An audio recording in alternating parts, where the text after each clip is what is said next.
Fala pessoal, boa noite, tudo bem? Hoje mais um dia cheio de palestras e ontem fiquei surpreso por ter conseguido falar 10 minutos e também pelos comentários, enfim, foi a primeira vez que comentaram em algum vídeo meu lá no YouTube, então agradeço aí os feedbacks e que vocês estão gostando. Hoje eu vou falar de 4 palestras, só uma que vai ser um pouquinho mais longa, mas vocês vão entender o motivo, né? Então, a primeira palestra que eu vou falar é sobre o Kassab, e ele falou sobre o cenário político brasileiro, né? Então, foi bem curtinho as coisas que eu anotei, mas ele comentou do Tarcísio, né, que ele foi vitorioso, e não o Centrão, e ele não acredita na eleição do Tarcísio em 2026, não que ele não ganharia, mas que ele não tem vontade, né, de concorrer à eleição. Pelo menos isso é o que ele fala publicamente. O que vai acontecer em 26 a gente vai descobrir. E ele fala que a reeleição do Lula não vai ser fácil. Em 22 anos de PT nunca teve uma queda de popularidade. Isso no Nordeste, né? E a última pesquisa que saiu ele perdeu 8 pontos lá. Então, se a eleição fosse hoje, ele seria derrotado. Isso foi dito pelo Kassab na palestra. A segunda, que é a mais longa que eu vou falar, foi do Eli Horn, da Cirela, né? E a Ana Maria Diniz, que é filha do Diniz, do Pão de Açúcar, né? Que faleceu ano passado. E ela trabalha na Península, no Instituto Península, né? Península é o nome do Multifamily Office da família Diniz, e ela trabalha no Instituto. E o tema foi criando um legado através da filantropia, né? Então, para quem não conhece, o Warren Buffett junto com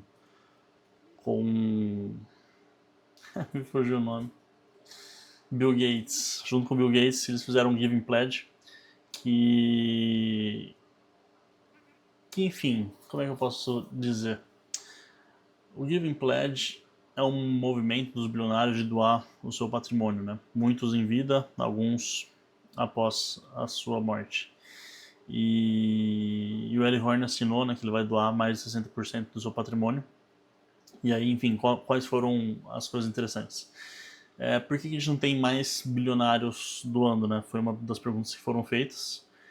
E eles falaram que doar em vida é mais difícil.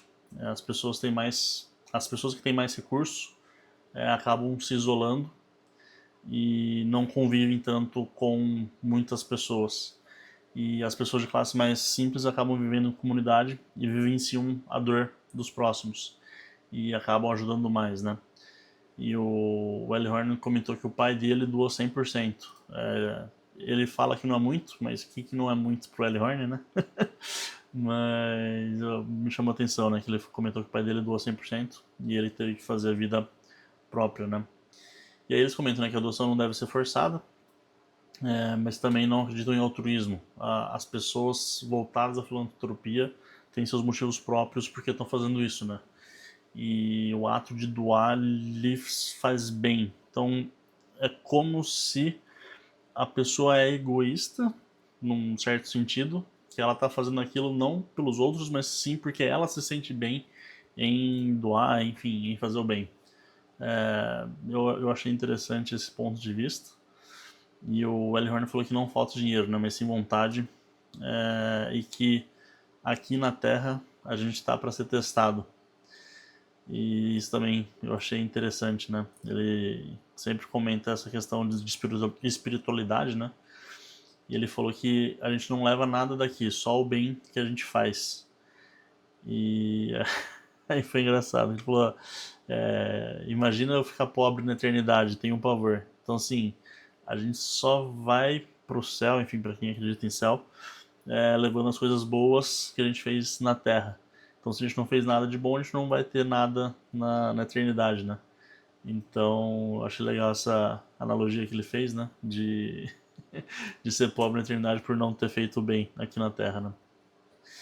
E outro case que eu achei interessante, ele comentou que uma vez ele foi vender um apartamento pro Olavo Setúbal e, enfim, negociaram daqui, negociaram de lá, chegaram num acordo, né, num preço, e aí o Eli falou, bom, você vai levar o apartamento pelo preço, né, que você está pedindo, mas a diferença do que eu pedi seria interessante se você doasse para alguém que precisa mais.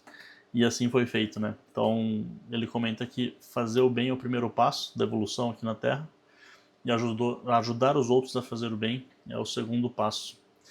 E eu achei muito, enfim, interessante esse lado da filantropia.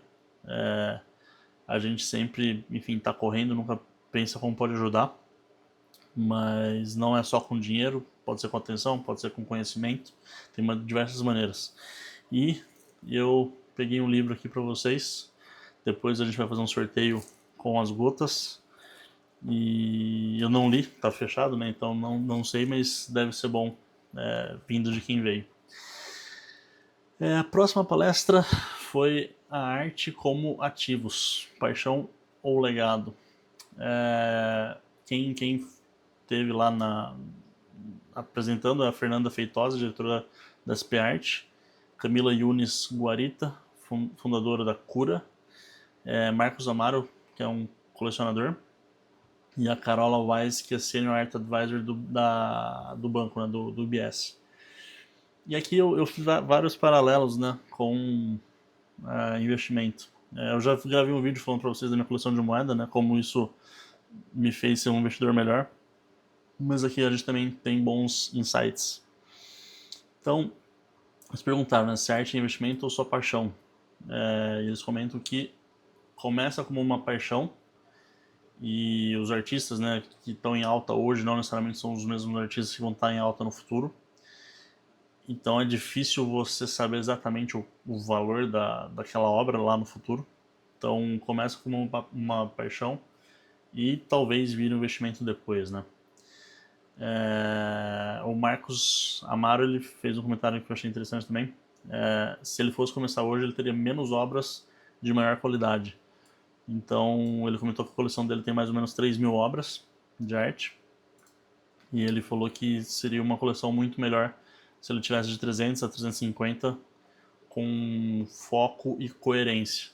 Então, falando dos investimentos, né, a questão da diversificação, a gente começa a se empolgar no mercado financeiro, escuta dica daqui, escuta dica de lá, e quando vê tem, de novo, 50 ativos na carteira. Às vezes ter 10, ter 15 com um foco maior e uma coerência maior na carteira é mais interessante. Então, trazendo esse lado da arte, do colecionismo para dentro dos investimentos. E ele comentou também que a vida não se baseia apenas em fatos econômicos, né? Aí, colocando literalmente entre aspas, o que vivi por colecionar as obras vão além de ganhar ou perder dinheiro. Então, apesar de ter comprado as 3.000 obras, ele não se arrepende, porque esse período da vida dele foi muito interessante. Ele aprendeu muita coisa, ele vivenciou muita coisa, e não é só ligado a comprei uma obra, o quanto ela valorizou ou desvalorizou, mas sim todo o processo que ele passou ao colecionar as obras, né? E aí eu achei interessante, a Fernanda Feitosa fez um comentário, quando a obra-prima aparece, compra. A segunda vez que você tiver a oportunidade de comprar novamente, você vai saber o custo do erro de não ter comprado pela primeira vez. Então, de novo, trazendo aqui para as ações, quando uma empresa muito boa desvaloriza, compra. Não tenha medo. Ação boa que desvaloriza, você tem que comprar. Diferentemente da obra de arte aqui, né, que ela vai aparecer a segunda vez, mas, enfim, depois de anos, você vai lembrar daquela ação que estava num preço que podia ser uma boa compra para você acabou não comprando, e vai lembrar do custo de não ter começado. Então aqui talvez de não ter começado mais cedo, né? Enfim, tem diversas maneiras que a gente pode interpretar. E a última palestra foi falando sobre a importância do planejamento de sucessão dos grupos familiares. Na bancada estava o Adib Marques, da CIMED, Bruno Garfinkel, do Porto Seguro, Bruno Assunção, da Líder Aviação, e a Isabelle Randon, da Randon. Eu anotei duas frases que eu achei bem interessante, que a primeira é que a gente envelhece quando para de pensar no futuro. Aqui foi, se eu não me engano, foi a Bruna Assunção que comentou que o fundador da Líder Aviação é o avô dela. O avô dela está com 91 anos e até hoje ele continua pensando no futuro da empresa. Então, enquanto a gente pensar no futuro, enquanto a gente tiver um propósito, enquanto a gente souber por que a gente acorda para fazer as coisas, a gente vai manter o espírito jovem, né? E aí a gente só começa a envelhecer quando para de pensar no futuro. E a outra frase é que a sucessão acontece quando a nova geração está pronta e não quando a velha está cansada. Então esse é um dos principais erros de empresas familiares, né? Que não pensam muito no futuro e chega um momento que a geração velha está cansada, a nova não foi treinada para assumir e, enfim, a empresa vai vendida ou quebra, não tem essa sucessão dos negócios familiares. E é isso. Hoje foi um dia intenso, estou cansado novamente, não terá gotas e amanhã a gente se fala. Hoje eu fiz o aporte, Taesa completamos as 4.000 ações, comprei Bradesco e no vídeo de amanhã também explico um pouco do que vai ser a nova meta e por que comprei Bradesco. Tá bom, pessoal? Então é isso. Boa noite, até mais.